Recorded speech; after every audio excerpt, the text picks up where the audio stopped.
குஜராத் நேயர்கள் அனைவருக்கும் வணக்கம். என் கூட ஆதித்யா இருக்காங்க. ஸோ இன்னைக்கு ஒரு ஹிஸ்டாரிக்கல் வின் இந்தியா.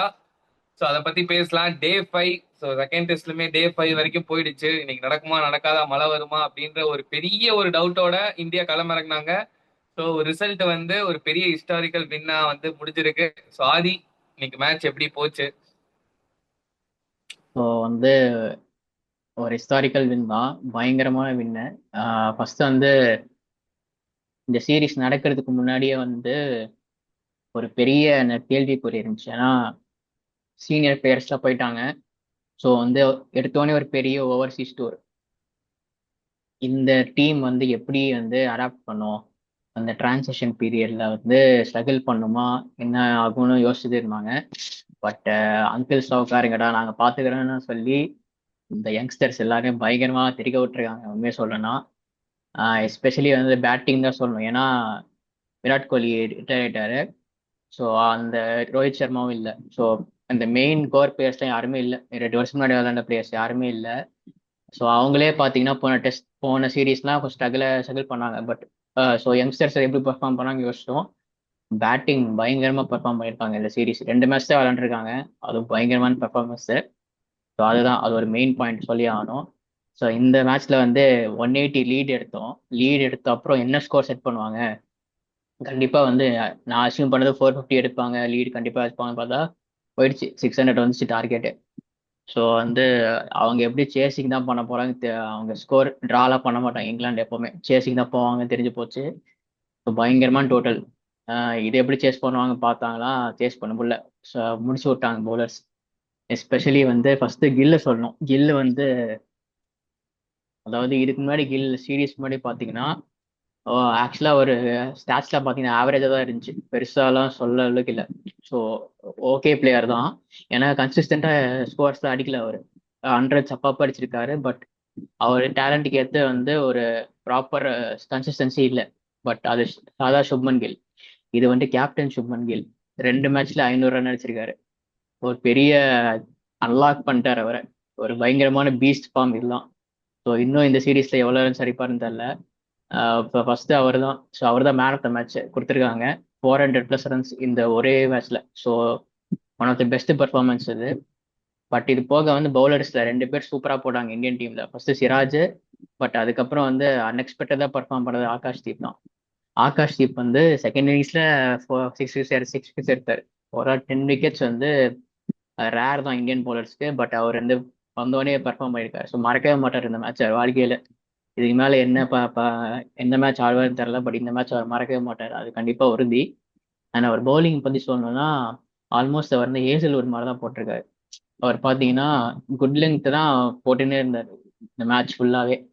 அதுல இருந்து ஸ்விங் எக்ஸ்ட்ராக்ட் பண்ணி சூப்பரா போட்டார். 2 டீம்லயும் பார்த்தீங்கன்னா பெஸ்ட் பவுலரே இவர் தான். இங்கிலாந்து சீமர்ஸ் எதுவுமே பண்ணல உண்மையை சொல்லணும்னா.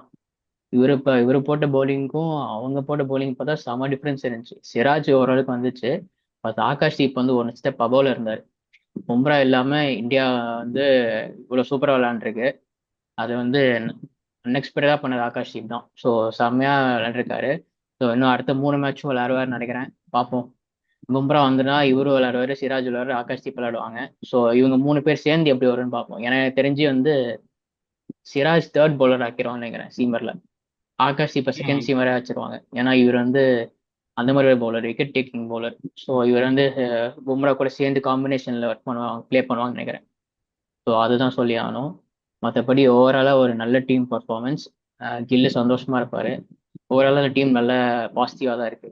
ஸோ நெக்ஸ்ட் 3 சீரீஸ் டெஸ்ட்ல வந்து பார்ப்போம். எனக்கு தெரிஞ்சு நெக்ஸ்ட் மேட்ச் வின் பண்ண கூட வாய்ப்பு இருக்கு லார்ட்ஸ்ல. அவங்க என்ன பண்ணுவாங்கன்னு தெரியல. பட் இங்கிலாந்து சைடு ஒரு பாசிட்டிவ் என்னன்னா ஜேமி ஸ்மித். நான் முன்னாடியே ஜேம்ஸ் சொன்னேன். மில்லி. அவர் வந்து இங்கிலாந்து ஒரு ரிஷப் பண்ணிட்டவர். ஒரு விக்கெட் கீப்பர் தான். விக்கெட் கீப்பர் பேட்ஸ்மேன், ரன் அடிக்கிற பேட்ஸ்மேன் வந்து ரேரா கிடைப்பாங்க.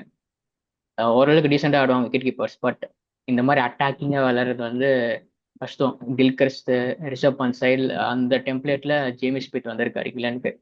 ஸோ ஒரு பெரிய பாசிட்டிவ் அவர். ஸோ அந்த மிடில் ஆர்டர் கொஞ்சம் நல்லா இருக்கு. பென் ஸ்டோக்ஸ் ஃபார்ம் வரல. ஆக்சுவலாக அவர் தான் ஃபார்ம் வரல உண்மையே சொல்லணும். அவரும் ஃபார்ம் வந்துட்டாருன்னா பக்காவா இருக்கும். But okay. ஓவரால் வந்து நல்ல ஃபைட் எதிர்பார்க்கலாம் நினைக்கிறேன் லாஸ்ட்ல. Okay, super. சோ நான் என்ன சொல்லுவேன்னா, செகண்ட் இன்னிங்ஸை மட்டும் நான் எடுத்துக்கலாம் நம்ம துண்டா. நம்ம ஒரு நல்ல ஸ்கோரிங் அடிச்சிட்டோம் ஒரு கில் அண்ட் கில். முக்கியமா மேட்சோட வின்னர் பாத்தீங்கன்னா எனக்கு ரெண்டு பேர் தான். So Akash Deep and Gill. பவுலிங்ல ஆகாஷ் தீப் அண்ட் பேட்டிங்ல சுமன் கில். சுமன் கில்லோட பேட்டிங் வந்து இப்ப நார்மலாலாம் இல்ல இந்த சீரீஸை பொறுத்த வரைக்கும். டூ தி எக்ஸ்ட்ரானரி லெவல்ல இருந்தது. ஏன்னா 100 எல்லாம் ஈஸி அடிச்சிடுறாரு. 150, 100, 200 போவாரா இந்த ஒரு மார்க்ல தான் வந்து ஆடிட்டு இருக்காரு. ஸோ அவரோட பீக் வந்து வேற லெவல்ல இருக்கு ஒரு கேப்டனாவும் சரி. அதே மாதிரி கேப்டனாவுமே இன்னைக்கு பவுலிங் ரொட்டேஷன்ல பக்காவா இருந்தது. ஸோ லாஸ்ட் மினிட்ல வந்து விக்கெட்ஸ் எடுக்கும்போது ஜடேஜாவை கொண்டு வந்தது. ஒரு செம்ம ஸ்டன்னர் கேட்ச் ஒன்று எடுப்பாரு சிராஜ். அது ஒரு எக்ஸ்ட்ரானரி கேட்ச், வேற லெவல் கேட்ச் அது. அப்புறம் வந்து அந்த இங்கிலாந்து சைட்ல இருந்து சொல்ல போனா எனக்கு தெரிஞ்சு ஓவராலா போனா அவங்க சீமர்ஸ் வந்து பெருசா பெர்ஃபார்மே பண்ணல. சோ அதுதான் நீ சொன்ன மாதிரி தான், பெர்ஃபார்மன்ஸ் சுத்தமா இல்ல இங்கிலாந்து சைட்ல இருந்து. சோ அவங்க வந்து பேட்டிங்கும் அவங்களுமே பேட்டிங் நம்பி தான் போயிருந்தாங்க. பட் ஒரு ரெண்டு மூணு கீ விக்கெட்டை நம்ம எடுத்துட்டோம் அந்த டே 4ல. அதுல முக்கியமான விக்கெட் வந்து ஓப்பனரும் ஜோ ரூட் விக்கெட்டும். சோ இந்த ரெண்டு விக்கெட் வந்து ஜோ ரூட் முக்கியமா. அந்த ஒரு விக்கெட் போல்டு ஆகாஷ் தீப் அவர் ஒரு ட்ரீம் டெலிவரின்னு நினைக்கிறேன். சோ அந்த லெவல்ல இருக்கும், ஆஃப் ஸ்டிக் அப்படி துண்டு அடிச்சுட்டு போகும். சோ ஜோ ரூட்டால ஒண்ணுமே பண்ண முடியாது, அதுக்கு ஆன்சரே இல்ல ஜோ ரூட் கிட்ட. அவர் இறங்கி வருவாரு, அந்த அளவுக்கு இருக்கும் பால். சோ ஆகாஷ் தீப் வந்து டூ தி எக்ஸ்ட்ரானரி. ஏன்னா அவர் இன்னைக்கு எடுத்த 6 விக்கெட் தான் வந்து மேட்சை வின் பண்ணோம். இல்லாட்டினா வந்து ரொம்ப டஃபா போயிருக்கும். அந்த ரூட் விக்கெட் வந்து ஒரு மெயினான விக்கெட்டை நான் பாக்குறேன். அதே மாதிரி டார்கெட்ல கில் அண்ட் பண்ட் அடிச்சது அந்த குயிக் ரன்ஸ். பண்ட் அடிச்ச அந்த ம். குயிக் ரன்ஸ் வந்து நம்மளுக்கு நல்லா ஹெல்ப் பண்ணியிருக்கு. ஸோ அதே மாதிரி வாஷிங்டன் சுந்தர் இந்த வின்னிங்ல ஓரளவு கான்ட்ரிபியூட் பண்ணியிருக்காரு நல்லாவே.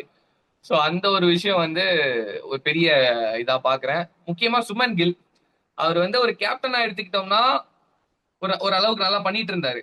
பட் ஒரு பேட்ஸ்மேனா வந்து கிழிச்சு தொங்க விட்டாரு சீரியஸா இங்கிலாந்த. 600 ரன் நம்ம டார்கெட். அதாவது ஃபர்ஸ்ட் மேட்ச்ல வந்து நம்ம ஓகே 400 ரன்லாம் ஈஸி அடிச்சிருவானுங்க, சோ நம்ம 600 போயிருவோம் அப்படின்னு சொல்லி 600 ரன் அடிச்சிட்டாங்க. பட் இவங்க வந்து டிராக் நோக்கி எல்லாம் போற ஆட்களே கிடையாது சீரியஸா இங்கிலாந்து. பட் ஆனா அவங்களுக்கு வந்து டார்கெட் வந்து ஹையஸ்டா இருந்தது, ரொம்ப அதிகமாவே இருந்தது. சோ அதனாலே வந்து அவங்களால விக்கெட் முடிஞ்சு. சோ அவங்க விக்கெட்டை லூஸ் பண்ண ஆரம்பிச்சிட்டாங்க. விக்கெட்டை லூஸ் பண்ண ஆரம்பிச்சதே இந்தியா மேல செம்ம கான்பிடன்ஸ் வந்துருச்சு. சோ அப்படியே ஏத்திட்டு போறாங்க. முக்கியமா ஆகாஷ்தீப் தான் வந்து ஒரு பெரிய மேஜிக் பண்ணி வின் பண்ணி கொடுத்திருக்காரு. ஒரு historic win, first time win பண்ணியிருக்கோம்.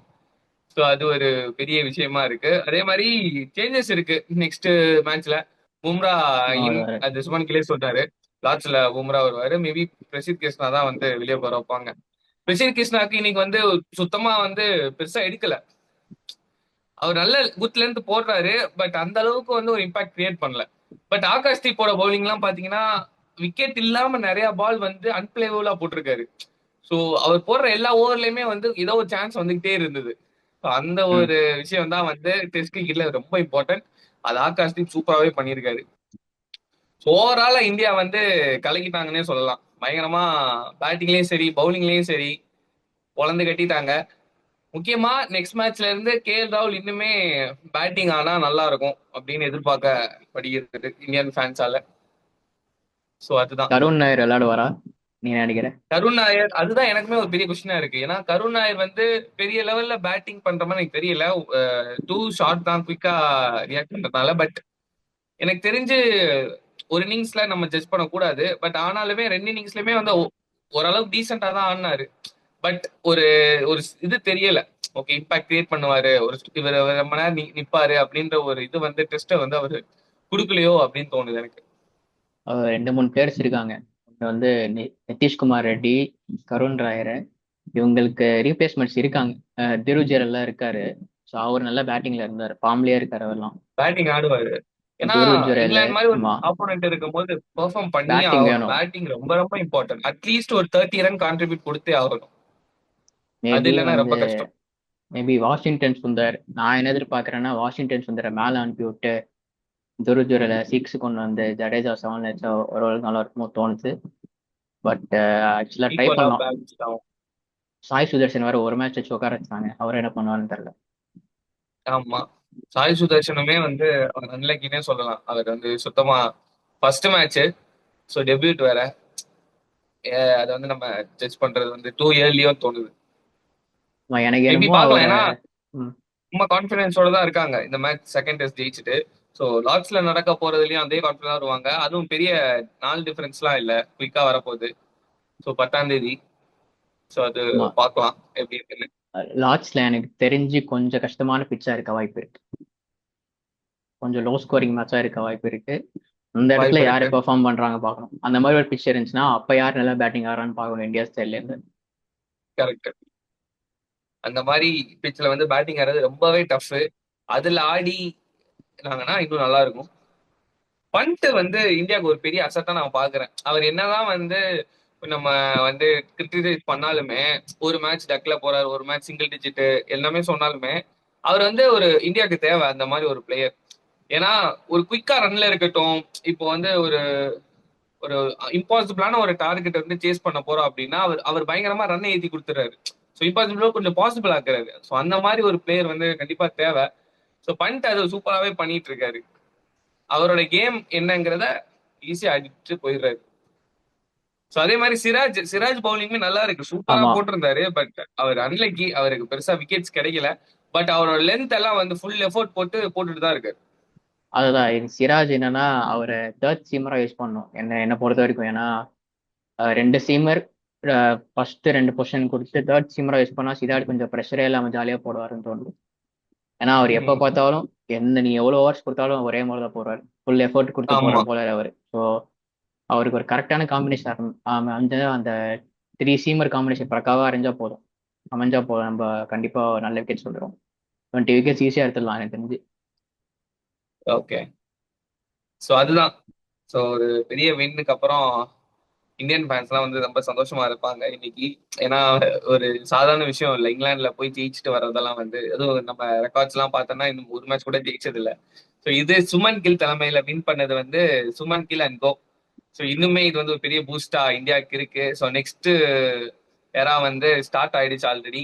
ஸோ யங்ஸ்டர்ஸ்லாம் வந்து ரொம்ப பெர்ஃபார்ம் பண்ண ஆரம்பிச்சிட்டாங்க. ஜெய்ஸ்வால் ஒரு இந்தியாவுக்கு ஒரு பெரிய பெரிய ஒரு ஓப்பனரா இருக்காரு. மிடில் ஆர்டர்ல மட்டும்தான் கொஞ்சம் வீக்கா இருக்காங்க இந்தியா. மற்றபடி பவுலிங் டிபார்ட்மெண்ட்ல ஓகே, கீழே ஆடுற பேட்ஸ்மேன்ல ஓகே, டாப் ஆர்டர்லயும் ஓகே. அந்த மிடில் ஆர்டர் மட்டும் கொஞ்சம் சரி பண்ணா இனிமே நல்லா வந்துருவாங்க. ஸோ பார்க்கலாம். ஸோ ஓகே, அதுதான் செகண்ட் டெஸ்டோட ரிவ்யூ பிரேக் டவுன் பண்ணியாச்சு. ஸோ நெக்ஸ்ட் நம்ம லார்ட்ஸ்ல நடக்க போற தேர்ட் டெஸ்ட் மேட்ச் அப்போ நம்ம டே 1 ரிவ்யூக்கு வந்துருவோம். ஸோ நெக்ஸ்ட் வீடியோல சந்திக்கும் வரை உங்களுடன் விடைபெறுவது உங்கள் Harish and Aditya. Thank you, bye. So அதுக்கு முன்னாடி நீங்க பண்ண வேண்டிய அந்த 3 விஷயத்த சொல்ல மறந்துட்டேன். ஒன்னு, லைக் பண்ணுங்க. ஷேர் பண்ணுங்க. And subscribe. இந்த 3 விஷயத்த பண்ணா நாங்க போடுற வீடியோஸ் உடனே உடனே உங்களை தேடி வந்துரும். ஸோ நீங்க அதை பார்த்துட்டு சப்போர்ட் பண்ணுவீங்கன்னு நம்புறோம். Thank you so much.